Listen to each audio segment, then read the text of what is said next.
On est avec Lou Delage et Joséphine Japy, Bonjour. qui interprètent Sarah et Charlie dans le film de Mélanie Laurent, Respire.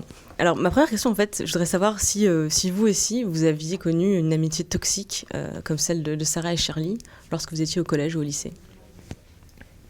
Toxique à ce point-là, non. Non. Mais après, je pense que ça parle aussi de l'amitié entre filles, cette amitié très fusionnelle qui existe comme un premier amour où on est dans la passion beaucoup trop vite et beaucoup trop. Ben, les premières amitiés féminines sont, enfin en tout cas dans les expériences que je connais, peuvent avoir cette espèce de force-là, où en grandissant, on apprend que c'est peut-être mieux d'y mettre un peu d'eau, faut pas trop... Ouais. Moi, j'ai eu la grande chance d'avoir un groupe de copines, certaines depuis que j'ai 6 ans, d'autres depuis que j'ai 10 ans. Donc j'ai toujours eu, pas de facilité, mais ça a toujours été très simple et pas du tout dans un rapport vicieux ou pervers ou de manipulation. Donc j'ai pas du tout connu ça avec mes copines. En fait, c'est un peu un miroir. Je pense que ça peut arriver dans une relation d'amitié et ça peut arriver aussi dans une relation amoureuse. C'est des rapports qui peuvent se greffer sur plein de types de personnes et à plein de moments de la vie en fait. Parce qu'on parle du lycée, mais ça peut arriver à des adultes très régulièrement aussi. On a eu plein de témoignages de gens qui nous ont dit moi ça m'est arrivé avec une amoureuse, des messieurs de 50 ans qui nous disaient ça. Enfin, ouais, non, c'était assez impressionnant quoi, à ce niveau-là. J'ai lu que Mélanie Laurent avait écrit le scénario avec vos 2 photos. Elle l'a globalement écrit pour vous.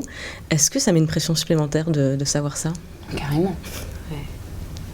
C'est une grande responsabilité quand d'un coup une réalisatrice dit voilà, j'ai écrit mon film, j'ai imaginé mon film en pensant à toi. Moi j'avais 18 ans, je ne savais pas du tout comment prendre ça, je trouvais que c'était un cadeau complètement dingue et du coup je me suis dit mine de rien, il ne va pas falloir la décevoir et j'espère pouvoir trouver et comprendre son personnage comme elle l'a écrit et comme elle le désire. Même si après, Mélanie nous a laissé une grande liberté sur le plateau, on avait le droit d'essayer plein de choses. Il y a aussi une rencontre qui doit se faire entre un réalisateur et ses comédiens. Et au final, la rencontre s'est faite, donc c'est toujours assez super, quoi. Ça met une double pression en fait, que les autres projets, je trouve, ne mettent pas comme ça. C'est que d'habitude, quand on va à un casting, on se dit, enfin moi personnellement, je me dis, si je corresponds pas au rôle, c'est pas très grave, c'est normal, on peut pas correspondre à tous les rôles, donc c'est que c'était pas pour moi, tant pis, c'est pas grave. Alors que là, on vient déjà à la première lecture en se disant, si je ne corresponds pas au rôle, c'est vraiment un gros problème, étant donné qu'elle l'a imaginé avec ma tête. Donc bon, comment ça va se passer ? Et quand, du coup, on a fait... Parce qu'en fait, on a fait une lecture, je sais pas si... Ouais, avec Mélanie.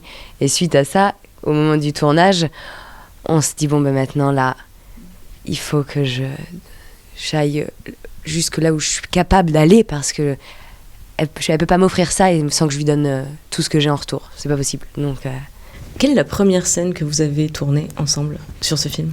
C'est l'arrivée en vacances de Charlie et Sarah. Et en fait, c'était super parce que Mélanie a dit on commence par ce moment-là du film qui est donc le moment où elles partent en vacances et où leur rapport bascule.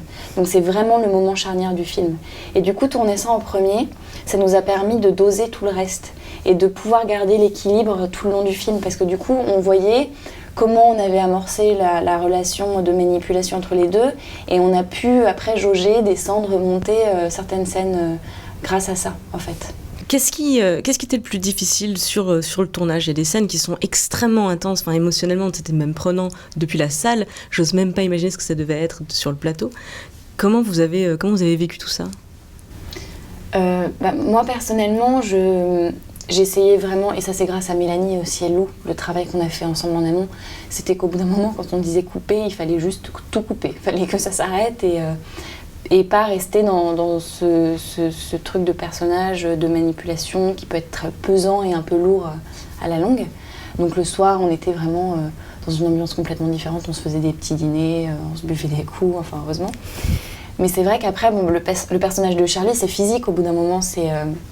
quand on respire trop, on finit par avoir la tête qui tourne, on est un peu en chancelante, etc. C'est juste physique. Et donc ça, c'est vrai que c'était quelque chose à tenir du premier jour du tournage jusqu'à la fin. C'était vraiment comme une course sportive en fait. C'était un peu un marathon, il fallait tenir sur la durée et il fallait tenir l'intensité, parce qu'en plus c'est un personnage qui est asthmatique. Donc il n'y a pas de cadeau à ce niveau-là, c'est respire, il y a tout le temps des respirations qu'il y avait à jouer, à faire. Non, c'est surtout que je trouve que le plus dur, ça a été l'entrée en fait, le tout début du tournage, pour entrer dans les personnages, enfin jouer les personnages. Et parce que voilà, c'était un petit temps d'adaptation où voilà, on se mettait d'accord toutes les deux, on se mettait d'accord avec Mélanie, avec toute l'équipe technique qu'on rencontrait. Et il a fallu quoi, 3 jours, à peu près, pour... et à un moment, il y a comme quelque chose qui s'est créé et où on a compris chacune, je crois, nos personnages. Mélanie a commencé à nous faire totalement confiance. Et après, du coup, ça a quelque chose qui a glissé, en fait. C'est vraiment le sentiment qu'on a eu au bout d'un moment. Est-ce que vous aviez lu le livre avant de lire le scénario ? Non. Et on n'a pas eu le droit de le lire. D'accord. Enfin, c'est pas que Mélanie nous a dit écoutez, moi je pense que c'est pas forcément nécessaire par rapport au scénario que j'ai écrit. Et en fait, je pense qu'elle avait raison. Et puis ce qui est intéressant aussi, quand on reçoit un scénario, même quand c'est une adaptation, c'est de se plonger d'abord dans l'imaginaire d'un réalisateur avant de se plonger dans l'imaginaire d'un auteur qui est forcément pas le même. Parce que un livre n'a pas vocation à devenir image. Il est l'image que chacun s'en fait au moment de la lecture.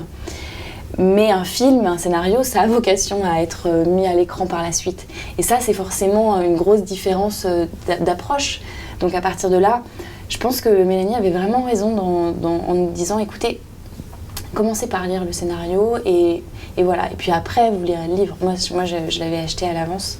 Je me disais, quand est-ce que je vais pouvoir le lire ? Quand est-ce que je vais pouvoir le lire ? Et je me suis précipitée dessus après. Mais... Je voulais qu'on se crée un imaginaire commun, en fait, je pense. C'est ça, avant de lire. C'était plus important. Et puis un rapport à nos personnages aussi. Parce que mine de rien, il y a quand même... les personnages évoluent un peu du livre au film. Beaucoup même. Il y a une grosse évolution dans l'environnement familial de Sarah, dans plein de choses.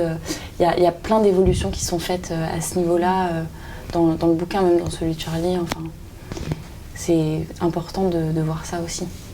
Alors, j'ai une dernière question. Je sais que le film a été projeté à Montpellier en avant-première et qu'il a eu des réactions, beaucoup d'émotions. Est-ce que vous vous attendiez à un tel accueil ? Moi, je crois que je m'attendais à rien. Je venais juste avec la soif de me dire, bon alors, qu'est-ce que vous en pensez ? Maintenant, c'est à vous de nous dire ce qu'il en est. Parce que là, ça nous appartient plus. Donc, voilà, c'était plus où j'arrivais avec ce questionnement-là, cette attente.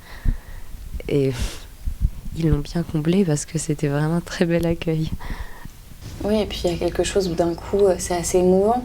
C'est un film qu'on a tourné à 1 an et là, on a l'impression qu'il nous échappe un peu. Il ne nous appartient plus complètement. Et on est dans un rapport avec les gens où d'un coup, soit ils nous disent « écoutez, voilà, moi j'ai vécu ça », soit ils nous disent « ça m'a touché », soit rien. Mais d'un coup, c'est émouvant, ça ne nous appartient plus vraiment. Le travail est fait, on n'a plus grand chose à faire. Maintenant, on a juste à montrer et à attendre. Avec un peu d'angoisse quand même. Forcément. Surtout quand à Montpellier, tu parlais de Montpellier, il y avait 2000 personnes, il y avait beaucoup d'étudiants dans la salle. Moi, j'étais très curieuse de savoir s'ils allaient comprendre ce film, comment ils allaient le recevoir. Donc oui, un peu de pression quand même. En tout cas, on vous souhaite le même accueil dans toutes les salles de France. Respire sort le 12 novembre. J'ai un petit cadeau pour toi. Et j'en ai un pour toi aussi, Joséphine. Toi, tu es étudiante, il me semble. Et Platon aussi. Je suis jolie mademoiselle et j'ai pas de culotte. Moi, c'est je lis Mademoiselle et Platon aussi. Ça fait très intello. Mais pourquoi j'ai pas de culotte ?